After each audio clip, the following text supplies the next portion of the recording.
अगर first time आपने मेरे चैनल पे विजिट किया है तो मेरे चैनल को सब्सक्राइब कीजिए। आज के दिन बजाज फाइनेंस के स्टॉक में लगभग 7% की गिरावट रही। बजाज फिनसर्व में भी गिरावट रही। आमतौर पर बजाज फाइनेंस और बजाज फिनसर्व ये दोनों स्टॉक एक ही डायरेक्शन में मूव करते हैं।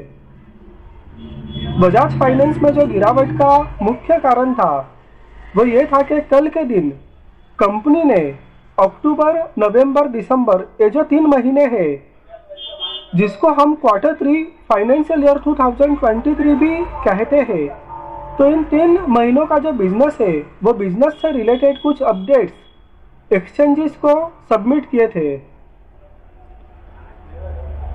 वो कुछ अपडेट्स थे असेट अंडर मैनेजमेंट की स्थिति, न्यू लोन बुकिंग की स्थिति, कंपनी ने कितने कस्टमर्स बनाए वो स्थिति। कंपनी ने जो भी अपडेट्स फाइलिंग के माध्यम से जो एक्सचेंज को बताई उन सभी में काफ़ी अच्छी ग्रोथ थी, लेकिन फिर भी मार्केट ने जो एक्सपेक्ट किया था, मार्केट ने जो उम्मीद लगाई थी आंकड़ों की, उससे कम थे। और उसी के चलते आज के दिन बजाज फाइनेंस के स्टॉक में गिरावट आई। और क्योंकि बजाज फाइनेंस गिरा तो उसके पीछे बजाज फिनसर्व भी गिरा, क्योंकि दोनों एक ही डायरेक्शन में नॉर्मली मूव होते हैं। तो कंपनी का जो रिजल्ट है बजाज फाइनेंस का वो 27 जनवरी को है, लेकिन रिजल्ट से पहले कंपनी ने कुछ अपडेट कल के दिन पोस्ट की थी और वो अपडेट भी काफ़ी अच्छी थी, लेकिन मार्केट एक्सपेक्टेशंस के हिसाब से कम थी। जो बड़े ग्रुप है उनका यह मानना है कि अक्टूबर, नवंबर, दिसंबर ये फेस्टिवल सीजन होता है और फेस्टिवल सीजन के हिसाब से कंपनी जितनी ग्रोथ करनी चाहिए थी हर पैरामीटर्स पर उतनी ग्रोथ नहीं कर पाई। कंपनी को फेस्टिवल सीजन होने के कारण अक्टूबर, नवंबर, दिसंबर में जितना बिजनेस मिलना चाहिए था उतना बिजनेस नहीं मिला। हालांकि ग्रोथ रही, लेकिन जो यहाँ पर मार्केट में उम्मीद लगाकर बैठे थे उतना बिजनेस नहीं मिला। तो उसके कारण बजाज फाइनेंस के स्टॉक में आज के दिन गिरावट देखी गई। यह एक तो नेगेटिव बात थी जिसके कारण गिरावट हुई। इसके अलावा एक नेगेटिव बात यह थी कि CLSA जैसे बड़े ग्रुप ने इस स्टॉक के अंदर सेल की रेटिंग दी और 6000 का टारगेट दिया, जो कि कल की क्लोजिंग प्राइस के कंपेयर में कम था।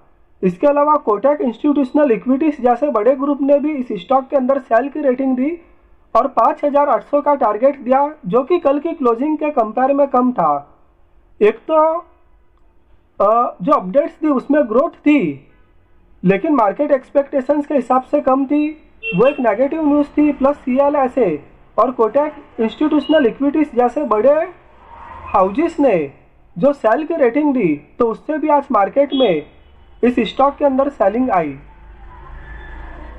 बजाज फाइनेंस ये अगर आप सेक्टोरियल इंडाइसिस देखोगे तो निफ्टी फाइनेंस सर्विसेज इस सेक्टोरियल इंडाइसिस में ये स्टॉक आता है। तो आज पूरा का पूरा निफ्टी फाइनेंशियल सर्विसेज का जो सेक्टोरियल इंडाइसिस है वो डाउन था। उसके अलावा आज निफ्टी बैंक भी डाउन था, निफ्टी प्राइवेट बैंक भी डाउन था। तो मेरा ये मानना है कि आज निफ्टी 50 में जो गिरावट हुई है उसके पीछे का कारण बजाज फाइनेंस हो सकता है, क्योंकि शुरुआत से ही बजाज फाइनेंस, बजाज फिनसर्व आज नीचे था और उसी के चलते निफ्टी प्राइवेट बैंक्स में भी गिरावट आई, जैसे ICICI बैंक है, HDFC बैंक है, जिनका निफ्टी 50 के अंदर काफ़ी अच्छा वेटेज है और उन्होंने आज निफ्टी 50 को नीचे की तरफ ड्रैग किया और इसकी जो शुरुआत है वो बजाज फाइनेंस ने की। तो बजाज फाइनेंस की जो गिरने की मुख्य वजह थी वो ये थे कि कल के दिन जो कंपनी ने Q3 फाइनेंशियल ईयर 2023 से बिजनेस से रिलेटेड जो अपडेट्स किए थे वो मार्केट एक्सपेक्टेशंस के हिसाब से कम थे। हालांकि सब में ग्रोथ थी, लेकिन मार्केट एक्सपेक्टेशंस के हिसाब से कम थे। Plus CLSA, Kotak institutional equities जैसे बड़े हाउसेस ने जो सेल की रेटिंग दी, जो कल की क्लोजिंग के कंपेयर में उनका जो टारगेट है वो नीचे था। तो इन सब चीज़ों के कारण मार्केट में जो इन्वेस्टर्स है उन्होंने इस स्टॉक के अंदर आज सेलिंग किया। उसी के कारण बजाज फाइनेंस और बजाज फिनसर्व के स्टॉक में गिरावट देखी गई। हालांकि जो रिजल्ट है वो 27 जनवरी को आएगा, तो 27 जनवरी को देखेंगे कि बजाज फाइनेंस किस तरह का रिजल्ट पोस्ट करता है। वीडियो आपको पसंद आया तो लाइक कीजिए, चैनल को सब्सक्राइब कीजिए। Thank you.